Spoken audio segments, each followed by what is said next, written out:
마지막으로 여러분과 함께 나눌 이야기는 하나님이 기억하는 그 교회. 저는 목회하면서 꿈이 있습니다. 우리 성도들이 언젠가 하나님 앞에 설 텐데 하나님이 이렇게 보시고 그래, 야, 너 예당교 출신이야? 예당교 다니다 왔구나. 그럴 수 있는 교인들이 되면 얼마나 좋을까. 여러분들이 하나님 앞에 섰는데 그래, 안산 만나게, 야, 그게 얼마나 내 마음에 합한 교회였어 라고 이야기할 수 있다면 얼마나 좋을까. 주님이 기억하는 그 교회, 어떤 교회일까?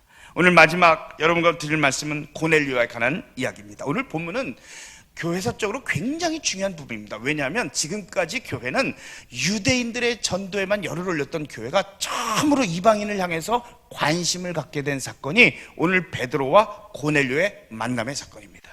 이 사건 속에서 우리가 베드로는 말 안 해도 알잖아요, 그죠? 베드로는 뭐 예수님을 3번씩 부인했고 닭이 울 때 회개했고 하여튼 베드로에 대한 얘기는 성경에 우리가 너무나 잘 아는 내용들입니다. 그런데 사실 고넬료라는 말은, 이분은 성경에 여기 한번 딱 나옵니다. 그런데도 불구하고 신앙생활 좀 해본 분들 중에 고넬료라는 사람이 처음 듣는 분은 거의 없을 겁니다. 그죠? 반응 좀 하세요. 그죠? 자, 그럼 질문합니다. 고넬료의 직업이 뭐예요? 내가 이럴 줄 알았어. 백부장은 직업이 아니에요. 그거는 직책이지, 계급이지. 직업이 뭐예요? 군인 직업이죠. 계급은? 백부장이라는 수하에 몇 명의 수하들이 있어요? 100명. 천부장은? 50부장은? 그 어려운 걸 어떻게 이렇게 쉽게 하세요? 그러니까 백부장, 그러니까 100명 정도 수하면 중대장이니까 계급이 대충 대위쯤 되고, 뭐 별거 아니네, 이렇게 생각하기 쉽습니다. 그런데 그렇게 생각하면 안 되는 게, 오늘 본문에 백부장에 대한 이야기를 얘기하면서 뭐라고 얘기하고 있냐면 이탈리아 부대라는 로마 군대의 백부장이다 그랬어요.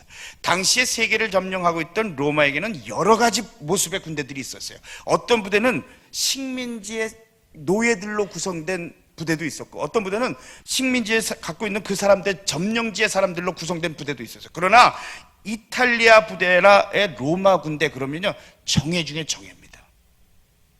더더군다나 지금 이스라엘이라는 점령지에 나와 있는 군대 장교였다는 거예요.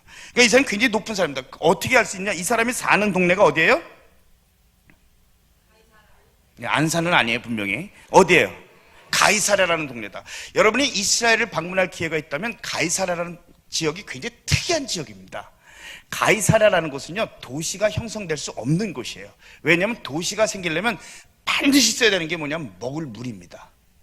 근데 가이사랴는 물이 있는 곳이 아니에요. 그래서 가이사랴 유적지들이 굉장히 많이 남아있는데 가장 큰 유적지가 뭐냐면 저 북쪽에서부터 물을 끌어온 수로, 그러니까 물이 없는 도시에 멀리서부터 물을 끌어와서까지 도시를 만들었어요. 가이사랴라는 것은 로마의 황제의 이름이 가이사랴잖아요. 그러니까 다시 말하면 분봉왕 헤롯이, 그러니까 헤롯이 월급 사장으로 왕을 세워준 게 너무 고마웠던 거예요. 그래서 로마 황제의 이름을 딴 도시를 하나 만들었는데 그 도시가 뭐냐면 가이사랴예요. 멀리서 물도 끌어온 데다가 리틀 로마처럼 만들었어요. 그래서 거기 가보면 작은 원형 경기장도 있고 목욕탕도 있고 없는 게 없어요. 다 로마처럼 해놨어요. 거기는 아무나 거주했던 것이 아니라 거기는 점령지에 정치하는 사람들, 장교의 높은 고위 장교들, 이런 삶만 거주하던 곳이 어디냐? 가이사랴예요. 그러니까 가이사랴에 거주하면서 예루살렘 오르락내리락 할 정도로 높은 지위에 있었던 사람이 누구냐? 바로 고넬료였습니다. 근데 이 고넬료가 점령지 국가의 종교로 개종했다는 거예요. 오늘 본문 2절에 보니까 하나님을 두려워했다 그랬어요. 그러니까 결국 이게 하나님을 두려워하는 사람으로 고넬료가 이야기되고 있는데, 이 고넬료에 대한 이야기를 읽다가 제 가슴을 탁 치는 것이 4절 말씀이에요. 4절. 우리 4절 한번 큰 소리로 한번 읽어볼 텐데, 4절 한번 읽어봅시다. 시작. 고넬료가 천사를 주시하여 보고 두려워했다. 천사님,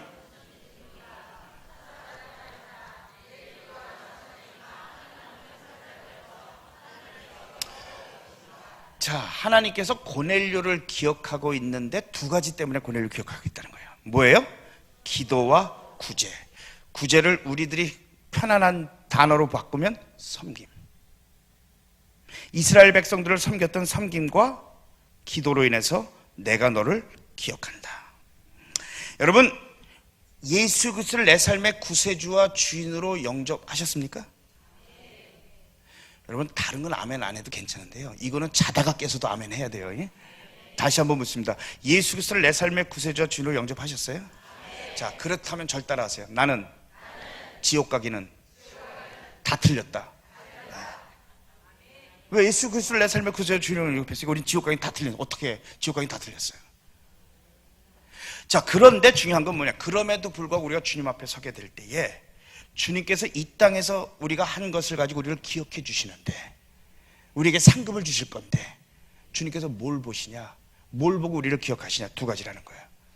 기도와 섬김. 기도와 섬김.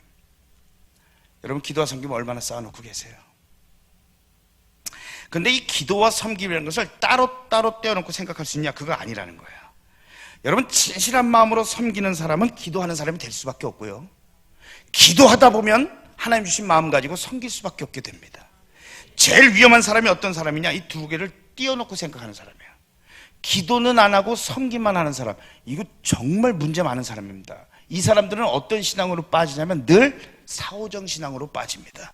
나름대로의 신앙, 내 좋은 대로 섬기는 신앙. 왜? 기도를 통해 하나님의 뜻이 무엇인지를 분별하고 하나님의 뜻에 합당하게 섬겨야 될 텐데, 기도 없이 섬기니까 하나님의 뜻하고는 전혀 상관없이 열심히는 하는데 하나님의 뜻하고는 멀리 떠난 섬김이 있을 수밖에 없다는 거예요. 이런 사람들이 교회 많으면요, 교회가 진짜 시끄럽습니다. 왜? 다 열심히 하거든요. 근데 다 자기 나름대로 열심히 해요. 얼마나 문제가 많아요. 반대로 기도는 하는데 섬김이 없는 사람, 이 사람은요 교만해지기 쉽습니다. 앉아가지고 기도하고 뭐 별의별 신비한 체험 다 했다 그러는데 몸을 움직여 섬기는 일은 안 해. 그 영적 교만이라는 건요, 이거 정말 곤란합니다. 이런 사람들이 많은 교회는요, 진짜 다른 사람들이 같이 신앙생활하기 정말 힘듭니다. 그래서 우리가 알아야 될 중요한 사실은 기도와 섬김은 동전의 양면이에요. 이걸 떨어뜨려 놓고 생각할 수 없고요, 정말 기도를 통해 하나님의 뜻이 발견된 사람은 섬기지 않을 수 없고, 정말 섬기다 보면 기도의 필요성을 가지고 주님 앞에 엎드릴 수밖에 없고, 기도와 섬김은 늘 함께 가는 것이다 하는 것입니다. 여러분, 그래서 섬김에 대한 이야기할 때, 여러분 가정교회에 대한 이야기를 할 때 가장 많이 듣는 단어, 여러분 가정교회 하기 전에 별로 들어보지 않았는데 가정교회 하면서 제일 많이 듣는 단어가 뭐냐면 이 섬김이라는 단어예요. 그죠?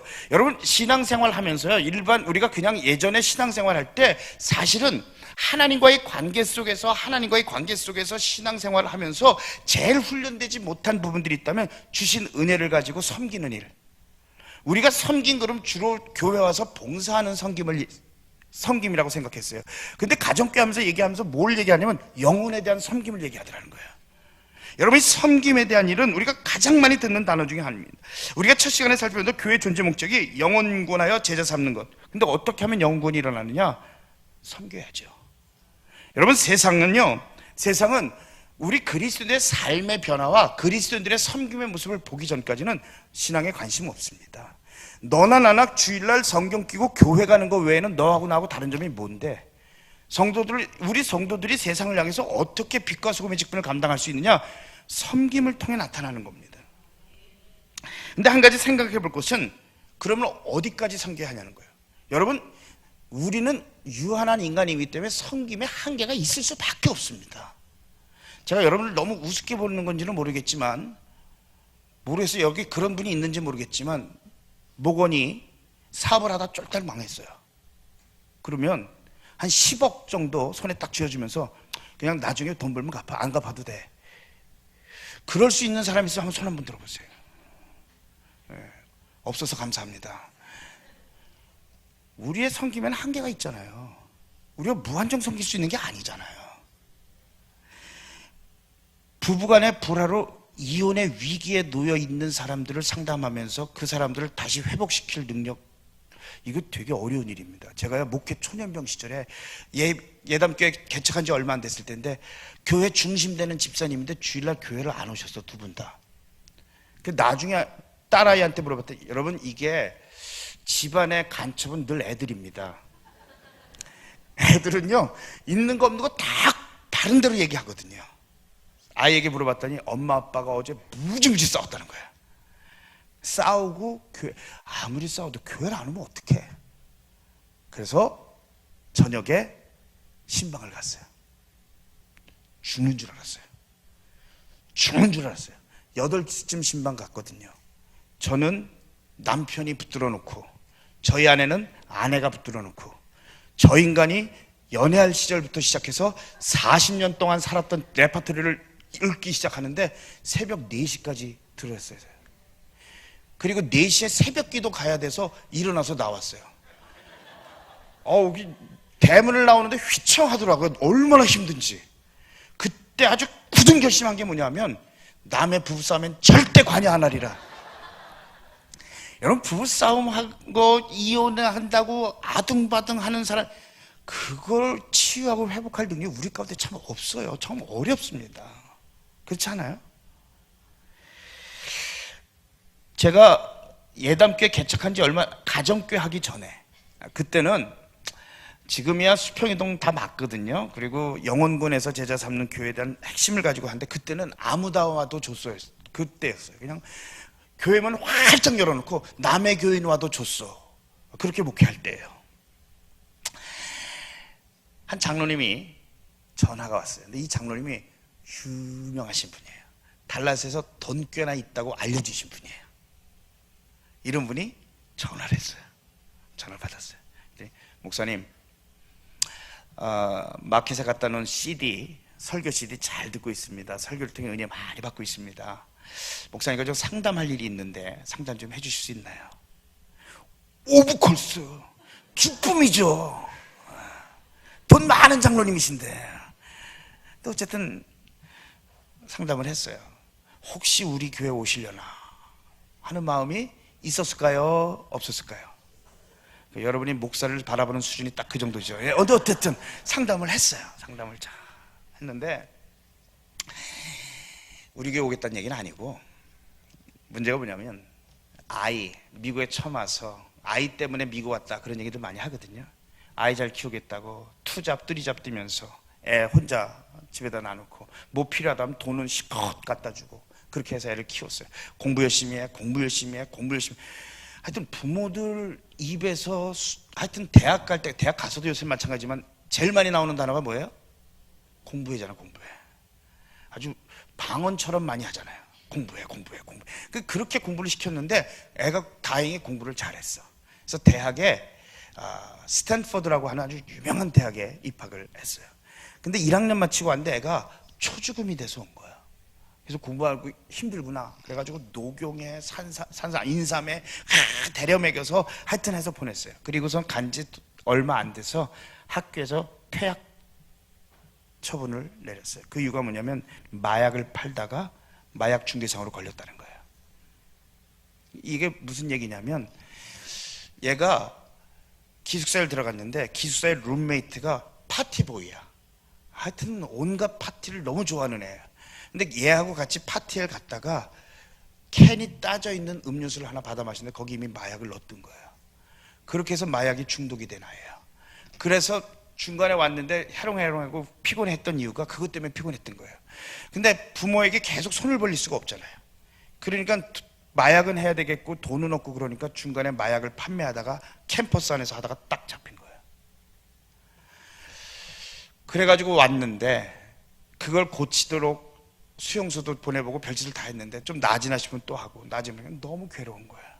장로님이, 달라스의 큰 교회 장로님이니까 거기 목사님하고 얘기했다. 혹시 교인들한테 소문 돌 수 있을까 싶어서 상담은 해야 되겠고, 제일 만만한 게 개척교회 목사잖아요.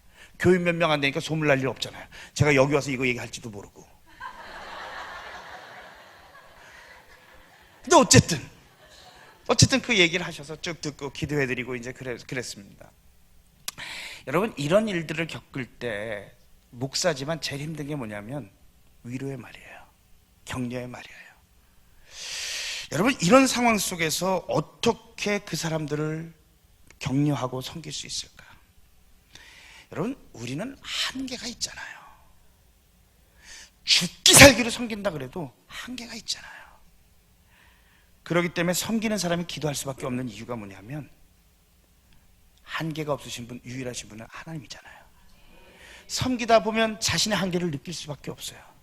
섬기다 보면 내가 할 수 있는 일이 고작 이거밖에 없구나라는 걸 철저하게 깨달을 수밖에 없어요. 그래서 제대로 섬기는 사람은 기도의 사람이에요. 하나님, 지금 이 VIP 아무리 섬겨도 저의 마음이 열리지 않습니다. 하나님, 사랑하는 내 목장 식구, 주님, 지금 사업상의 어려움 때문에 고난을 겪고 있는데 내가 어떻게 도울 방법이 없습니다. 제 한계가 여기까지입니다. 하나님, 당신은 무한하신 하나님 아니십니까? 당신은 능력의 하나님 아니십니까? 당신은 모든 것을 소유하신 하나님 아니십니까? 하나님, 베풀어 주시고 갚아주시고 도와주옵소서. 기도의 사람이 될 수밖에 없는 거예요. 그래서 가장 큰 섬김은 기도입니다. 고넬료, 그는 기도와 섬김의 사람이었어요. 그리고 하나님께서는 그 기도와 섬김을 기억하셨다라고 말합니다. 교회는 두 가지 부류의 성도가 있습니다. 성도들 중에요, 기도가 필요 없어 그런 사람 하나도 없어요. 한번 손 들어보세요. 기도가 뭘 필요해? 기도 필요 없어! 그 사람 손 들어보세요. 없잖아요. 있어도 손을 못 들지 어떻게 들겠어요, 지금 상황에서.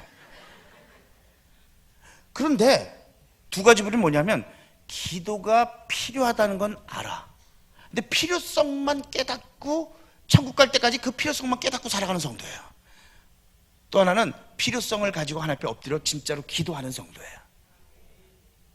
제가 어려서 다녔던 교회 목사님의 설교 예화가 아직도 머리에 남아있는 예화가 하나 있어요.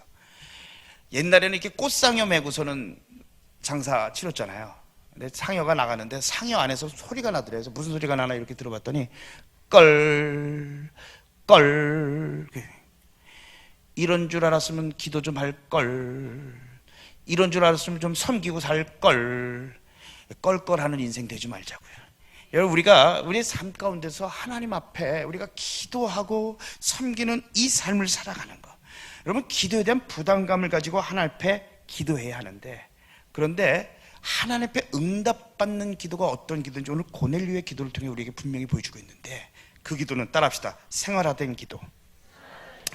여러분, 대부분의 성도들이요, 기도를요, 밴딩머신인 줄 알아요. 100원 넣고 띵 하면 탁 나오는 거. 그러니까 필요 있을 때마다 주세요, 100원 띵. 왜 안 나와요? 기계 흔들려서 왜 안 나와요? 여러분, 기계는 밴딩머신이 아닙니다.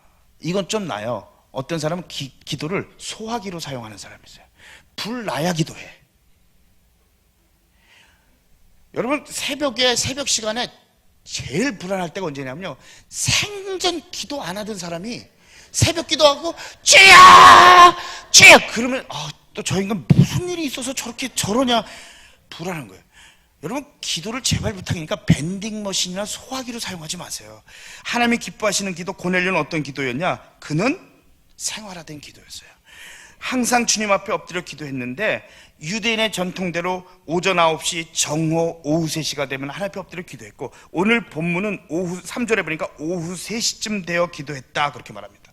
여러분, 오후 3시면 직업군인이었던 고넬료에게는 근무 시간 아닐까요? 자기가 어떤 환경 속에 있든지 간에 하나님과 약속된 기도의 시간이 되면 하나님 앞에 엎드려 기도했다는 거예요. 여러분, 우리에게 이런 모습들이 좀 필요합니다. 우리가 기도하는 하나님의 사람이 되기 위해서, 하나님이 내 기도를 기억하는 하나님의 사람이 되기 위해서는 하나님과 정한 시간에 엎드려 기도하는 일이 필요해요. 여러분, 언제 하나님 앞에 엎드려 기도하나요? 밥 먹을 때? 식당 가서 밥 먹으면서 기도하는 것 옆에 사람이 보고 그리스도인인 줄 알까 봐 젓가락 하나 떨어뜨리고 주스면서 하나님, 젓가락 죽는 건지 기도하는 건지 모르게 대충 때우고. 여러분, 정한 시간에 엎드려 하나님 앞에 기도하는 일, 여러분, 하나님과의 기도 시간을 정하시기 바랍니다. 고넬료는 직업군이었던 그가 정한 시간에 하나님 앞에 엎드려 기도했어요. 또 우리가 기도하기 위해서 하나님이 우리에게 주시는 게 하나 있어요. 그게 뭐냐면 긴장감입니다. 긴장감이 없으면 기도 못해요. 겟세마네 동산에 제자들을 데리고 주님께서 가셨어요. 너 여기서 나를 위해 기도해다오. 돌을 던져 떨어질 만큼 가셔서 주님께서 간절하게 기도했어요.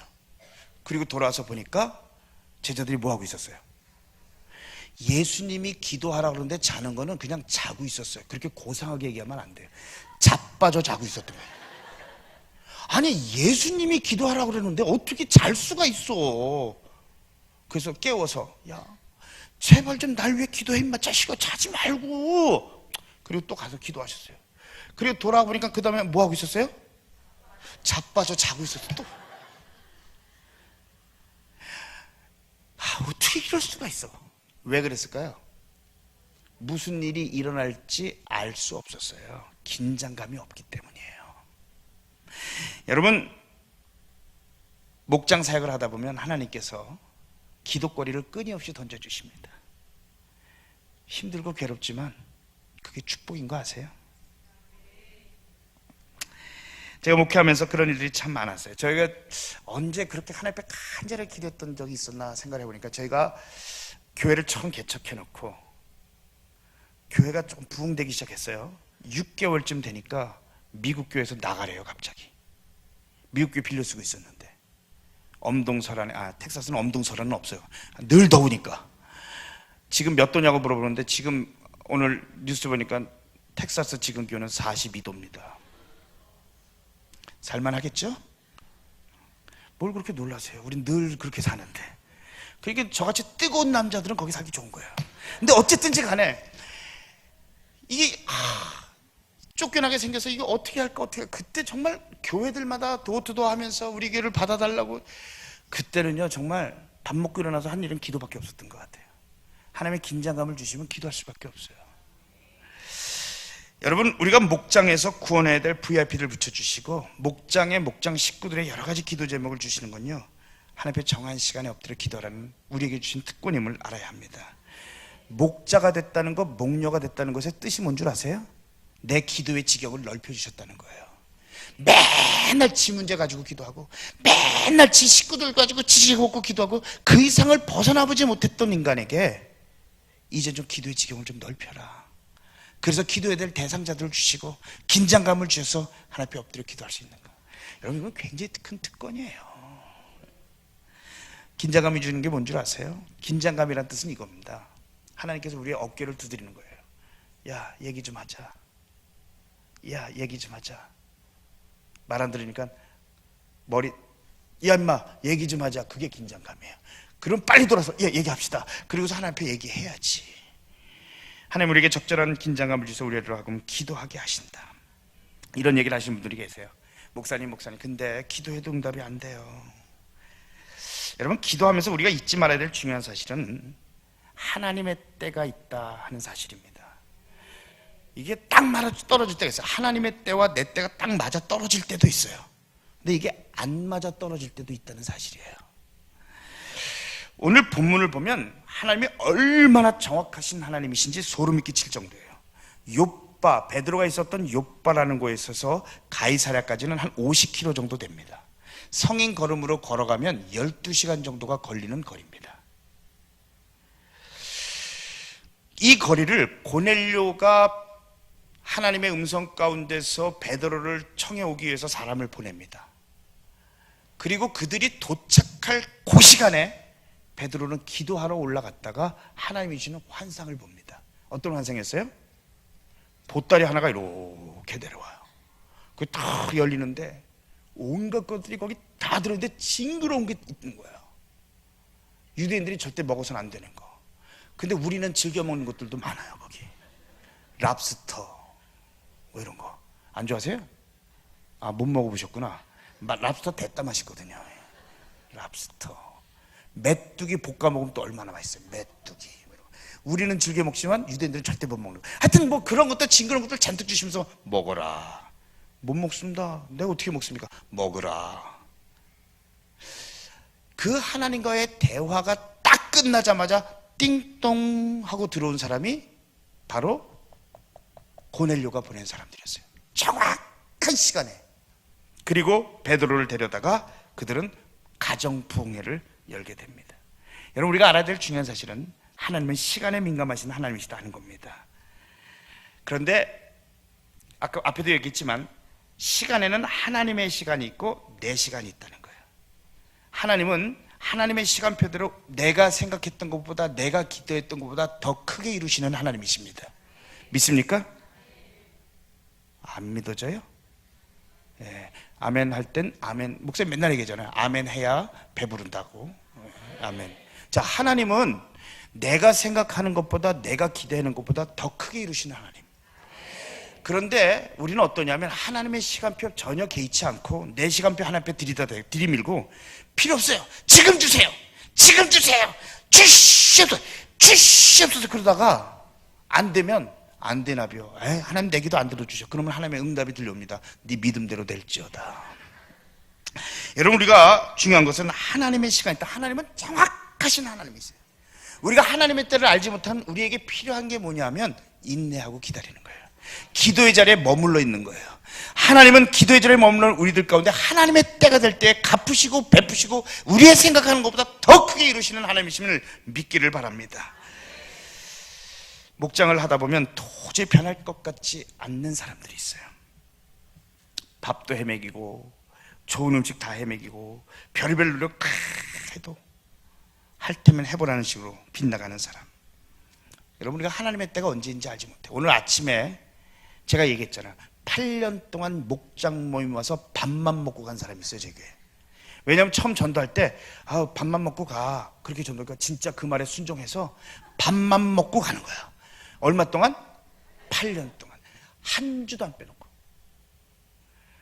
인간이 기본이 안 돼 있지. 의리라도 좀 있어야지. 좀 왔으면 못 이기는 척하고 모임에 한번 참여도 할 만도 하잖아요. 밥 먹고 우리 목장이 있는데 한번 잠깐 참석하지요. 그러면 아니요, 밥만 먹고 가라 했잖아요. 그리고 그냥 가는 거예요. 그 8년의 끝에 하나님께서 어떻게 그리스도인이 되게 했는지는 아침에 얘기했으니까 생략하고 넘어갑니다. 궁금하죠? 그래서 설교하는 자리, 예배 자리는 빠지면 안 되는 거예요. 예. 또 한 사람을 소개합니다. 저희 교회 장수 VIP가 있어요. 장수 VIP. 컨택해서 계속 밥해 먹이고 계속 기도하고 별짓을 다 해. 목장에 안 빠지고 나와. 근데 여전히 VIP야. 몇 년 정도일 것 같아요? 15년 대단한데 13년입니다. 13년 동안 VIP야. 근데 그냥 VIP가 아니라 강력한 VIP예요. 어떻게 VIP냐면 금요일날 목장에 와. 그리고 다 밥 먹고 성경 공부도 하고요, 나눔도 하고 다 해. 그리고 주일날은 절에 가. 달라스에 가면 보현사라는 절이 있어요. 보현사. 거기 가서 예불 드리고 또 금요일날이면 목장에 와. 성경 공부도 하고 기도도 하고 찬양도 하고 다 해. 그리고 주일이면 또 절에 가. 얼마 동안? 목자의 속이 썩어 문드러집니다. 이 정도 되면. 그 정도가 아니야. 더 놀랄 만한 일은 목장 모임이 너무 좋거든. 모여서 너무 좋거든. 그래서 절에 가가지고 주지 스님한테 우리 절에도 목장 모임 좀 만들자고. 우리 예당교회 영향력이 이 정도예요. 절에도 목장을 만들 만큼의 영향력을 가지고 있어요. 그래갖고 주지 스님이 허락하셨어요. 그래갖고 모여가지고 절에서 목장을 모이는데 똑같이 하는 거예요. 찬불가 부르고, 찬불가 한 2곡 열심히 찬불가 부르고, 그리고서는 나눔 가지고 이제 밥부터 물론 먹고, 그리고서는 기도 제목 뭔지 나누고 뭐 이러고서는 하는데 잘 됐을 것 같아요? 안 됐을 것 같아요? 잘 되면 안 돼요. 큰일 나는 거예요. 그러면 절한테 목장을 인수인계 해줘야 되죠. 그러면 안 되는 거예요. 왜 안 되냐면요, 절에 다니는 사람들은 술 잘 먹잖아요. 그러니까 한 몇 번 모인 다음에 술 없이 맹숭맹숭하게 우리가 어떻게 나눠. 나눔의 절에 술이 들어가기 시작했어요. 그러면 끝나는 거예요. 그렇잖아요. 다 술 먹고 나눔, 무슨 나눔이에요. 저는 절대 안 믿는 게 뭐냐면 취중진담, 그따위 소리 하는 사람 난 제일 싫어.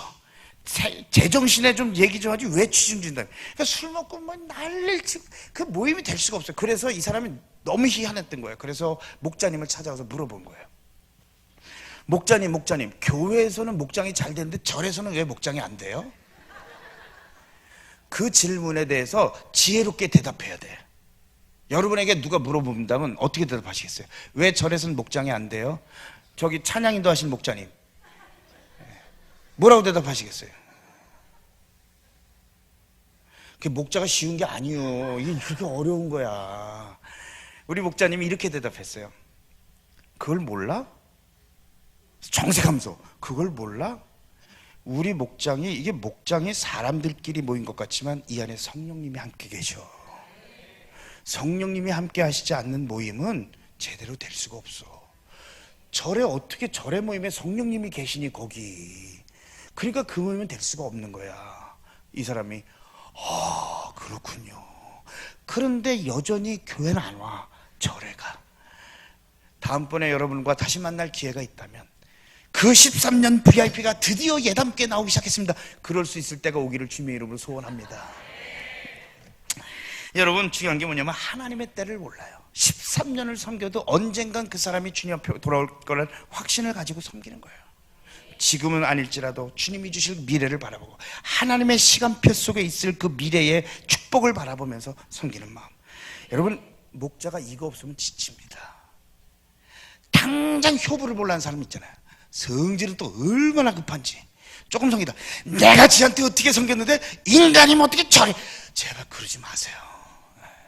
하나님의 시간표가 언제인지 모르잖아요. 여러분, 사람은 사람이 변화시키지 못합니다. 하나님이 함께 하실 때 우리에게 진정한 변화가 일어납니다.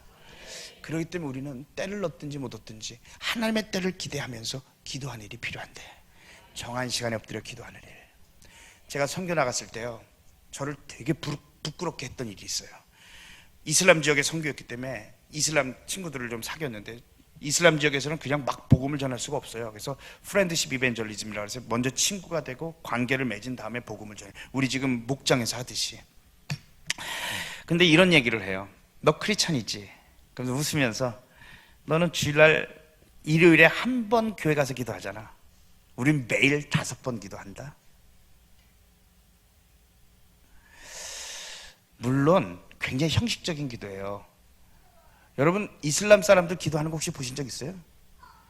버스 타고 가다가요, 버스 타고 가다 기도 시간 되면요, 버스가 서요.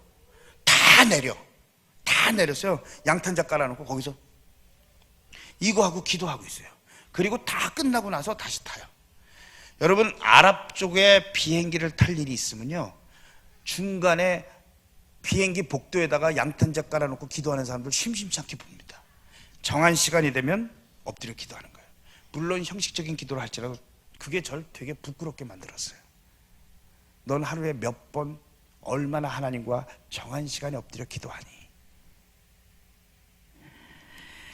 여러분, 기도 생활은 어떻습니까? 매일 정한 시간 하나님 앞에 드리며 기도할 수 있는 여러분 되길 주님의 이름으로 소원합니다. 기도에 대한 이야기를 할 때 또 이렇게 얘기하는 사람도 있어요. 시간이 없어서. 아니요, 시간 없어서 기도하는 사람은 없어요. 왜 기도 안 하냐고요? 기도의 능력을 믿지 않기 때문에 그래요. 기도하면 내 문제가 분명히 해결된다. 기도를 통해 하나님의 역사가 일어난다고 분명히 믿는다면 시간 없어서 기도 안 한다고요? 말도 안 돼. 별로 기분 좋은 예는 아니지만 한번 예를 들어봅시다. 애가 아픈데 병원에 갔더니 방법이 없다는 거야. 근데 하나님이 어느 날 얘기하십니다. 너 매일 1시간씩 시간 정해놓고 5년 동안만 기도하면 네 아이 깨끗하게 낫게 해줄게. 하나님, 내가 얼마나 바쁜데 1시간을 매일 기도 못합니다. 그럴 부모 있어요? 없지. 왜 기도 안 하냐고요?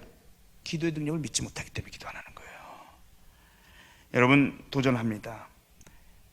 기도를 삶의 우선순위에 올려놓으셔야 합니다. 여러분, 기도가 얼마나 땡 잡는 일이냐면요, 한번 생각해 보세요. 주님께서 뭐라 하냐면 기도한 고넬료를 기억하신다 그랬어요. 그렇잖아요. 기도가 응답되고 기도가 이루어진 것 때문에 기억하는 게 아니라 기도한 그 자체 때문에 고넬료를 기억하겠다는 거예요. 그러면 내가 우리 목장 식구의 문제를 끌어안고 기도하는 거야. 주여 이루어주시오, 주여 이루어주십시오. 가끔 졸기도 하다가 또 주여 이렇게 계속 기도했어요. 근데 그 일이, 기도 제목이 이루어지지 않았어요. 그럼 그 기도가 없는 게 돼요? 아니요, 주님께서는 그것을 기억하시겠다는 거예요. 기도가 응답되면 감사해서 좋고, 주님이 그 기도에 거절하셔도 주님께서 기억하시니 좋고, 이로 보나 저로 보나 이거 완전히 땡 잡는 일인데 왜 기도를 안 하냐고. 하나님 앞에 섰을 때 분명히 우리에게 물으실 거예요. 이 땅에서 준 그 많은 시간 동안 너 얼마나 기도하고 왔니? 하나님, 다른 건 몰라도요, 제가 아침 시간 1시간은 하나님 앞에 어떻게든지 떼어 기도하려고 발버둥 치고 기도하다 왔어요. 우리 적어도 그렇게 얘기할 수 있지는 않아요. 해야 되지 않겠냐는 거예요. 저희 교회의 한 목자님 이야기를 좀 하고 마치셨으면 좋겠어요. 저희 교회 목자가 이제 아주 가정교회 처음 시작할 때 무렵입니다. 목자를 했어요. 근데 처음에 얘기할 때 휴스턴 교회에서 목자님 한 분 데려다가 간증 집회를 했는데, 목자를 했더니 이렇게 축복받았고 이렇게 축복받았고 이렇게 축복받았고, 이분이 목자한 이유는 이렇게 축복받기 위해서 목자를 한 거예요. 근데 목자 하자마자 잡을 잃었어요. 목자 하면서 느는 건 카드빚밖에 없는 거예요. 그래서 찾아왔어요. 그만두겠다는 거예요. 목사님 더 이상 못합니다. 카드빚의 한계입니다. 직업도 잃었고 실업자가 무슨 목자를 합니까? 그만두겠습니다. 그래요. 그래서 당신을 목자로 세운 것이 이유철 목사요, 하나님이요? 물어봤어요. 그러면 이게 자존심이 있어서요, 이유철 목사 그렇게 대답 안 해요. 하나님이죠. 근데 그걸 왜 나한테 얘기해? 하나님께 허락받아야지. 하나님이 그만두라고 그러면 내가 어떻게 더 하라고 그러겠어? 그걸 제가 초창기에 많이 써먹던 방법이에요. 제가 오케이, 그러면 지금부터 한 달 동안 나도 목자님 위해서 저녁 금식하마, 목자님도 저녁 금식해. 그리고 한 달 동안 매일 새벽 기도 나와서 하나님 앞에 허락받는 기도 해보자. 그럼 나도 당신 위해서 기도할게. 하나님, 저 목자님이 그만두겠다는데 하나님 뜻이면 허락해 주옵소서. 그 기도할 테니까 당신도 기도해. 그래서 그만두라 그러면 그만두자. 그랬더니 알았어요. 그리고서는 기도에 나오는데 딱 보면 알아. 한 달만 버티자야. 딱 새벽에 나와서요. 저는 제일 싫어하는 사람이 어떤 사람이냐면요, 앞에 기도 책상에다 이렇게 머리 이렇게 끼밀고 기도하는 사람. 그 기도하는 게 아니라 자기 위해서 노력하는 거예요. 그건. 그러니까 장의자의 단점이 뭐냐면 거기다 이렇게 머리 박고 거기다 이렇게 머리 박고 기도하고 나면 여기 이렇게 새겨줘서 집에 갈 땐 여기다 이렇게 새겨줘서 집에 가는 사람들 많아요. 제발 그러지 마세요. 기도할 때 거기다 머리. 그 목자님 오셔가지고 거기다 머리 이렇게 박고서, 그리고서는 이따가 하는 거예요. 1시간 그리고 때우다 가는 거예요.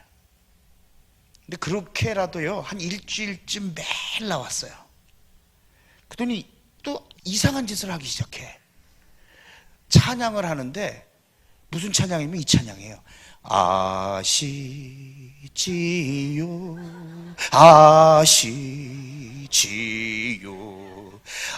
아시지요 주님 아시지. 기도하는 시간 내내 기도는 안 하고 1시간 내내 이것만 하다 가는 거예요. 근데 이게 전염성이 있어. 새벽 기도 온 사람들이 전부 다 저도 뒤에서 엎드려서 기도하다 말고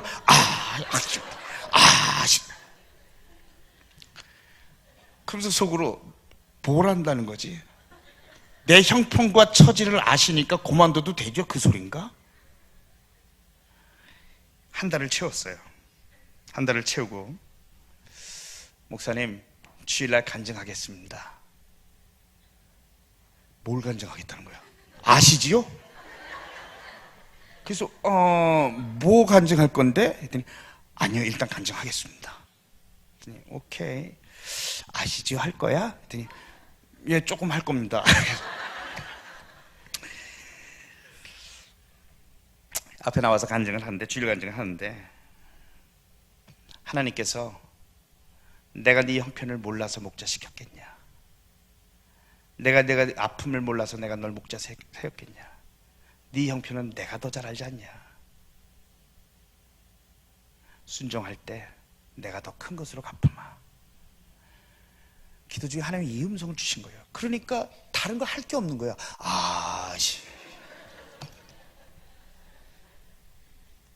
사랑하는 여러분, 우리가 언젠가 하나님 앞에 서게 될 겁니다. 그때 하나님께 여러분 뭘 보여주시겠어요? 내 너를 위해서 몸버려 피 흘려 네 죄를 속하고 살 길을 주었다. 너 나 위해 무엇 주었냐? 주님 앞에 머리 푹 숙이면서, 주님 별건 없고 그저 주님께서 맡겨주셨던 그 영혼 섬기면서 눈물 흘리고 주님 앞에 무릎 꿇어 기도한 낙타 무릎, 이것밖에 없네요. 영혼 섬기며 받은 상처 때문에 깊이 파인 내 가슴 보여드리며 주님, 이것밖에 없네요. 주님께서 그거 기억하시고 나를 칭찬해 주실 겁니다. 고넬료를 기억하시되 그의 기도와 그의 섬김, 우리가 하나님 앞에 서는 날 우리가 이 땅에서 했던 그 기도와 그 섬김, 그 어떤 거 하나도 땅에 떨어지지 않고 하나님이 다 기억하실 겁니다.